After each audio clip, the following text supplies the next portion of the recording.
तर चंद्रपूरमध्ये गेले महिनाभर भाजपचे दोन नेतेच एकमेकांविरोधात भिडलेत. सुधीर मुनगंटीवार आणि किशोर जोरगेवार यांच्यातलं कोल्ड वॉर न राहता उकळलेला लाव्हा बनून बाहेर आलेलं आपण बघितलं. मुनगंटीवारांनी तर आपल्या पक्षावरही घणाघाती टीका केली होती. असं असताना तिथे आज मुख्यमंत्री फडणवीसांचा रोड शो होता. त्यात हे दोन्ही नेते फडणवीसांच्या डाव्या उजव्या बाजूला दिसले. काय घडलं बघूया.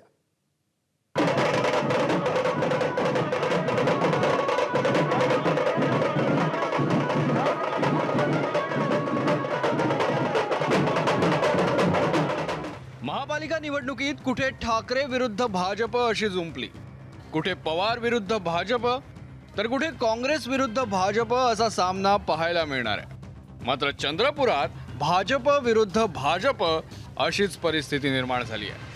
भाजपचे ज्येष्ठ नेते आमदार सुधीर भाऊ मुनगंटीवार आणि आमदार किशोर जोरगेवार यांच्या टोकाचा संघर्ष उफाळून आलेला दिसला. जसं ऑपरेशन करताना डॉक्टर काय सांगतो की बीपी शुगर नॉर्मल झाल्यावर आपण ऑपरेशन करायचं असतं. आता 16 तारखेपर्यंत निवडणूक ही महत्वाची आहे. बाकी 16 तारखेनंतर जे ऑपरेशन व्हायचं आहे ते आपले नेते करतील, कारण याची गंभीर दखल ही पक्षांनी निश्चितपणे घेतली.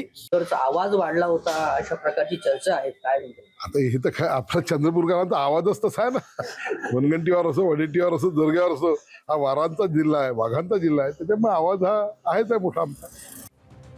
त्यात मुख्यमंत्री देवेंद्र फडणवीस रोड शो साठी चंद्रपुरात पोहोचले. चंद्रपूरच्या देवी महाकाली मंदिरात दर्शन घेतल्यानंतर शहरातील अंचलेश्वर गेट परिसरातून रोड शोला सुरुवात झाली आणि तिथलं दृश्य पाहून भाजप कार्यकर्त्यांनी सुटकेचा निश्वास सोडला.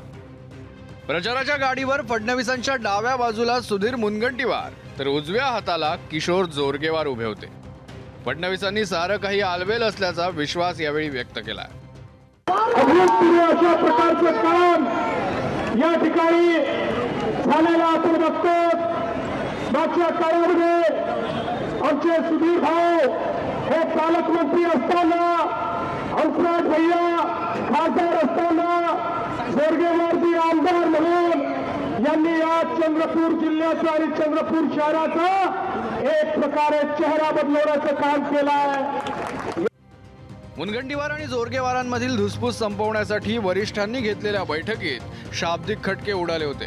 त्यामुळे महिनाभर सुरू असलेलं हे कोल्ड वॉर नवीन वर्षात तरी संपणार का, असा प्रश्न कार्यकर्त्यांनाही पडला. चंद्रपूर हा खरं तर आमच्यासाठी अभिमानाचा विषय असणारा महानगर आहे. आत्ता सध्या अंतर्द्वंद 16 तारखेनंतर बघायचं आहे.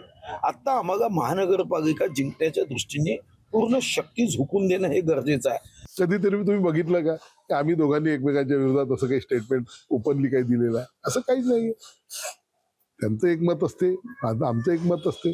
त्यामुळे पक्षात लोकशाही आहे, प्रत्येकाला आपला मत व्यक्त करण्याचा अधिकार आहे.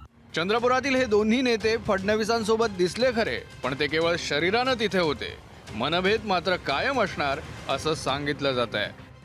मुख्यमंत्री फडणवीस यांनी हंसराज अहिर, सुधीर मुनगंटीवार, बंटी बांगडिया आणि किशोर जोरगेवार या सगळ्यांना एका वाहनातून एकत्र प्रवास केला. मुख्यमंत्री देवेंद्र फडणवीस यांनी आज जरी या नेत्यांमधला कलह दूर करण्याचा प्रयत्न केला असला तरी हा प्रयत्न काही खूप फलदायी किंवा दीर्घकालीन ठरेल असं अजिबात वाटत नाही. महसूल मंत्री चंद्रशेखर बावनकुळे यांनीही शनिवारी मध्यस्थी केली होती. तेही नेहमीप्रमाणे प्रचंड आशावादी वाटले. चंद्रपूरची महानगरपालिका आम्ही 51% मतं घेऊन 2/3 बहुमतात जिंकू. आमचे सर्व नेते एकसंघपणे आणि आमचे सर्व उमेदवार आणि भाजपा शिवसेना महायुती ही चांगल्या पद्धतीने लढेल. चंद्रपुरात भाजपचा रोड शो तर दणकून झाला, पण मुख्यमंत्र्यांची शिष्टाई खरंच फळाला आली का? मुनगंटीवार आणि जोरगेवार एक दिलानं काम करणार का, असा प्रश्न आता विचारला जातोय.